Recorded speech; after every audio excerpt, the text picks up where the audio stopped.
Isi ndadzoka zvakare nedzimwe nhau dziri kutendera kuti kwandikuita kudai nhau yenyanya kuswera ichipostiwa kana kuti ichitagwa nezvayo kumafacebook streets uyezve nekumainstagram avenue inhau yachibaba asi kuti kwandikuita kudai kwasi kuti anzi mapurisa vainda kwanga kuri kuchemegwa Budi SoljahLove nekuti nhamba yaexida more than 30 people who are supposed to be attending kana kuti funeral kana kuti vanenge vachifanira kunge varipo vachichema. Saka vanhu vanga vachimanya, ndaona zvakare mavhidhiyo anga achitenderera vanhu vachiita sei vachitiza mapurisa.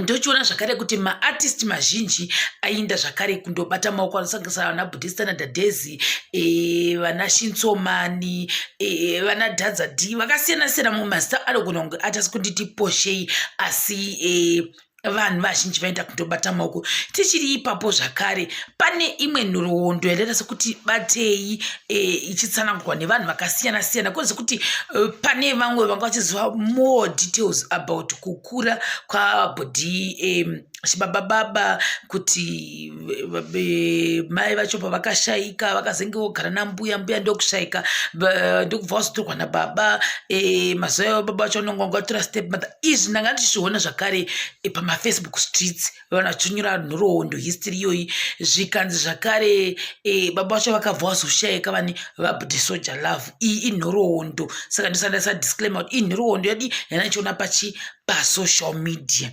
Zvikanzi zvakare ndokubva vazota sei vazoguma vava mustreet. Saka ndofunga ndopakabva ihwi kana kuti chigunduru zvavaizvidanzira kuti aiwa chigunduru ndo pazvakabvira ipero kuti vanga vogara mumastreets.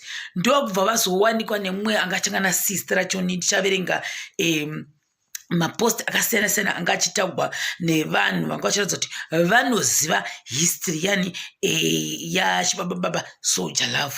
Ndokubva zvanzi zvakare ndokubva vazoonekwa kuti sei vakutanga kuita zvekuridza izvi. Asi besides zvese zvatingataura kuti vana ningiu vakakonewa zvakadii tinotenda kuti one man himself akakwanisa kumisa nyika yese nechimbo chekuti isu takabvuma kuti vana vasitambeni.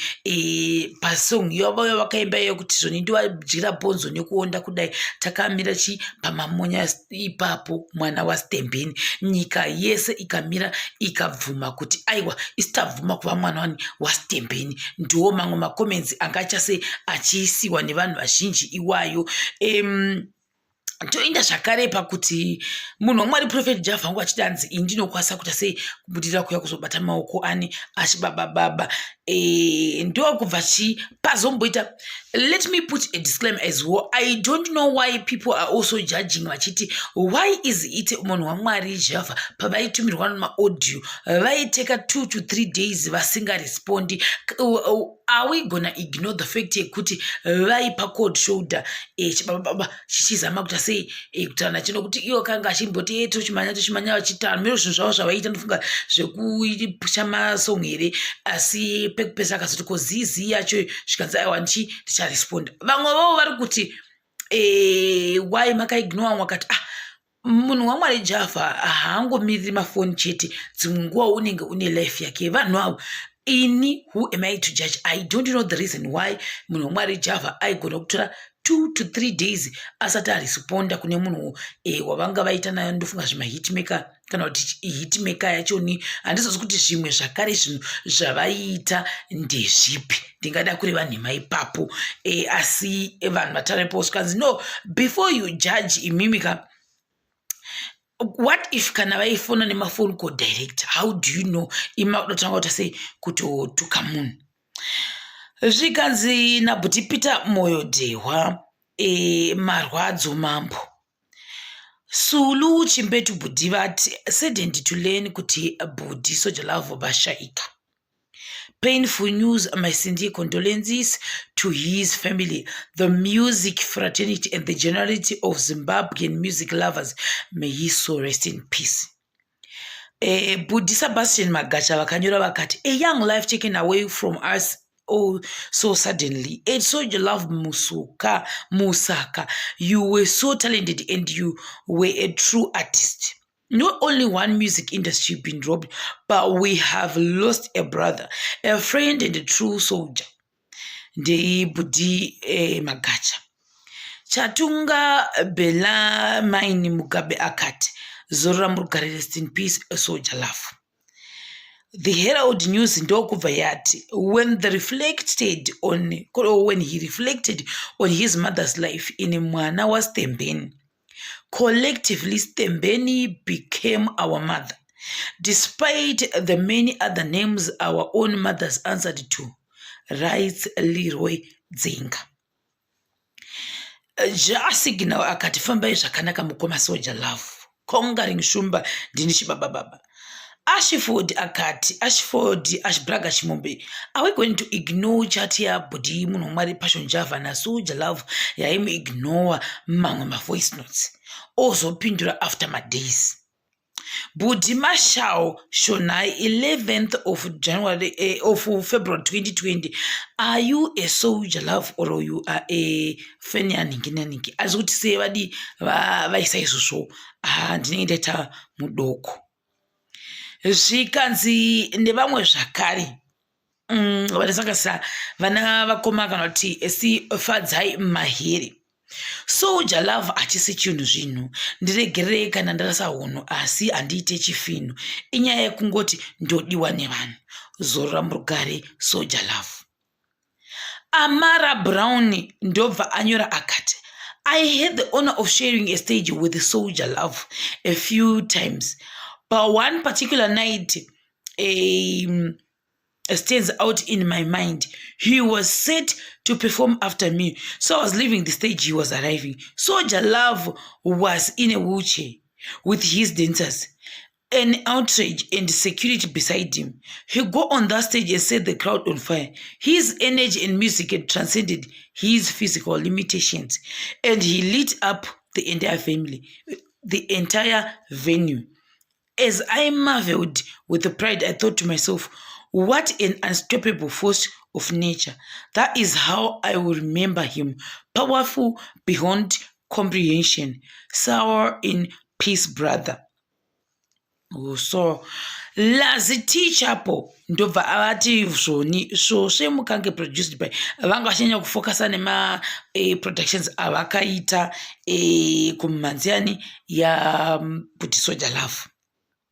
Kuda kwashe kei culture nyamugara, SoljahLove, the one soldier couldn't handle, one of the Zimbabwe's greatest lyricists and undisputably its most colorful artist. The one to mentioned is the one he listened to, not JP no Wingy, but the Trouble Soul, whom Barry claimed as their own. High fields too and waterfalls. Why even in Glenview, one I was shown Pamba Pakakurira Chibaba. Well, legends are born in many places. So Makasa grew up as an orphan. Achishorwa ainzi mwana uyu hana chaanogona, and they failed to handle him and threw him out as a chigundri survived until Changara. Ndiye ndachireva kuti anotanga si. Dai pasina Changara upenyu hwangu hwanga hwatoparara. Took him in and nurtured him into the Gumkum artist we first knew. There was always something about SoljahLove. Mangoma andimbonyora ndongotumirwa naMwari Baba. He didn't need to pen a song. He would just sing whatever came to mind when the rhythm rolled. And sometimes you felt he was laughing at his own genius. Why even his lyrics surprised him. And he would even continue when the rhythm had ended. See, no rhythm was bigger than SoljahLove. They did fail to handle him. Changara failed. Moderawe Hama failed, Magai failed, his family failed, Boundlisa failed. It was now up to SoljahLove, So Mutsaka to handle SoljahLove. So was diabetic and Aisha's no dark. And it proved too big a task for himself. Do noronda enya kudi kunyokwa nevantu vati sorra zvavo murugare vanenge vanodrive ndege. Oskid Productions ndobva chatonza chabva chapozwa. Maenda satapedza maworks chibaba 4 days ago taitosimbisana kuti this time togo wesachiti zorora murugare. P my junior gushas imbomira kutiudza please SoljahLove taimuda music yake taiteerera as mafans ake izvozvo was enough. Taisamuisa pamastatus ari mupenyu hazvireve kuti taisamuda taitomuda tichijamba maspika. So now zvashaika tisee timucheme in a way yatinoda musatiudzire zvekuita please. Ndi avava tenzi shane rice ndokuti go well, my favorite Zimtanzo artist. Yours wasn't an easy life. Your mom passed away when you were young. Then your twin passed away. Your maternal grandmother who was taking care of you then passed away. So you moved in with your dad and stepmom. Then your dad passed away and you were forced to become a street kid or chigunduru as you called yourself. Ndipo pandaona information ish. Yours was never any easy life living with a diabetes, but you still made music that healed and entertained. Your song Dini Uya Uya resonated with my life, so it was my favorite. Then you released Pamamonya Ipapo, I went crazy. The first time I heard the song Pazai after your house was demolished made me cry. When I work late and have tight deadlines, I play Shanda Senirira. Now the song you did titled Kalandafa is hitting differently. You had your flaws, but no one knew the amount of trauma that you experienced with so much loss, so you were broken.